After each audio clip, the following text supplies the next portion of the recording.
Hi everyone, thank you for joining me today on my channel. My name is Kristen with Kristen Crafts, and today I am bringing you another process video. This is a layout that will be put into my future daughter-in-law's gift album that I'm giving to her at the shower this weekend. Now today I am scrapbooking a picture of Kevin and Emily along with her family. It was a really nice picture of her whole family together, and so I wanted to make sure I got that in the book as well. I am again using a sketch that I found on Pinterest. This one is from Laura Whitaker. It's just helping me kind of create a little bit quicker since I'm on a time crunch, but also I was feeling like my layouts were starting to get a little repetitive. And so by grabbing a sketch, it kind of changes things up and gives you a little bit of a different idea when you're going to make it. So I started out by cutting this plaid paper to 9 by 9. I ended up taking another bit off of it because I didn't want it as tall, but I left it at 9 inches wide. I'm going to just kind of angle it like they did in the sketch. And then I'm going to look for something that I can use as my band of paper.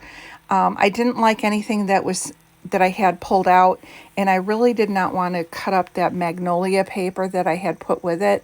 So instead, I'm going to grab a scrap from one of the layouts I made the other day that was sitting on my desk, and I will use that as my band going across.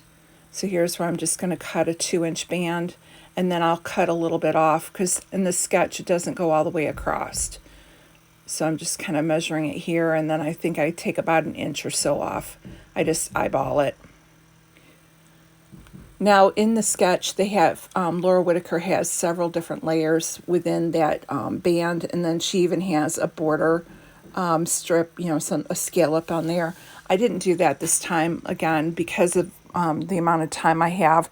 I'm trying to make them look nice, but I'm not doing a lot of the extra frilly stuff just because I don't have time and I want to get the album done. So to add that other layer, what I did was grab another scrap that I used the other day that has the grid pattern on it, and it's kind of a charcoaly black, and I'm going to just tuck that underneath that blue paper. So I go ahead and I glue down that plaid paper, and now I'm just kind of lining up, and I'm only putting the adhesive in the center of this blue. That way I can tuck the black underneath it and not have too much trouble. I do bump into it with one of them, but it's ATG is pretty forgiving, and then once it sets up pretty good. And after I get that in, I will just go back with a little bit more adhesive underneath just to hold it all down. Here's where I'm going to do that. And I throw some on the upper side too. So now that's all adhered down, now I'm just going to go ahead and adhere my photo. And I'm sticking pretty much to the sketch. Now the only thing I don't do is I don't put that 2x2, I don't grab another photo. What I'm going to go and do is grab from my sticker sheet, I'm going to have like a journaling box there. So I've gone and put a little band of the pink up above because in her sketch she has that little element in the upper right hand corner.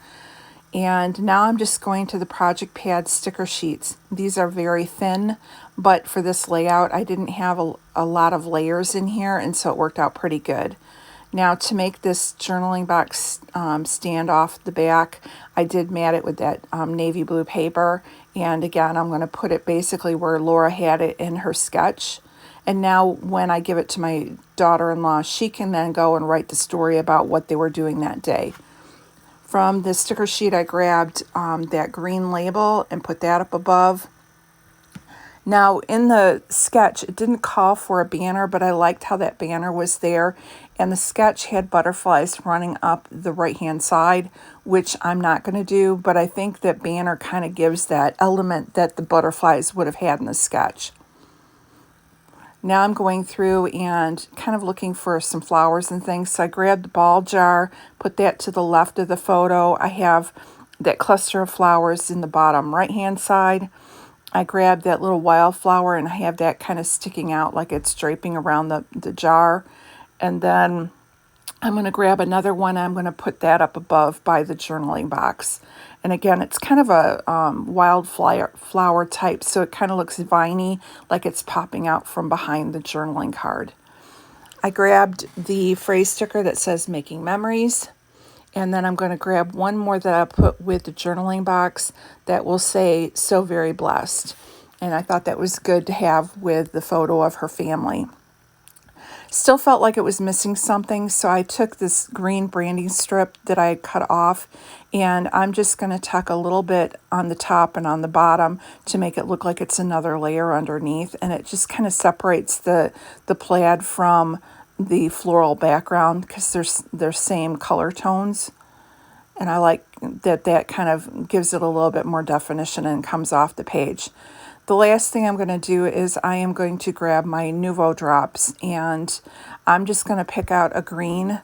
I just wanted some, again, where the butterflies were, I just wanted some kind of an element there that kind of represented the butterflies that were in the sketch. So I'm just going to do 3 rather large drops of the Nuvo drops, and that is going to be it for my layout. So this is another one done that we'll have ready for the shower on Saturday.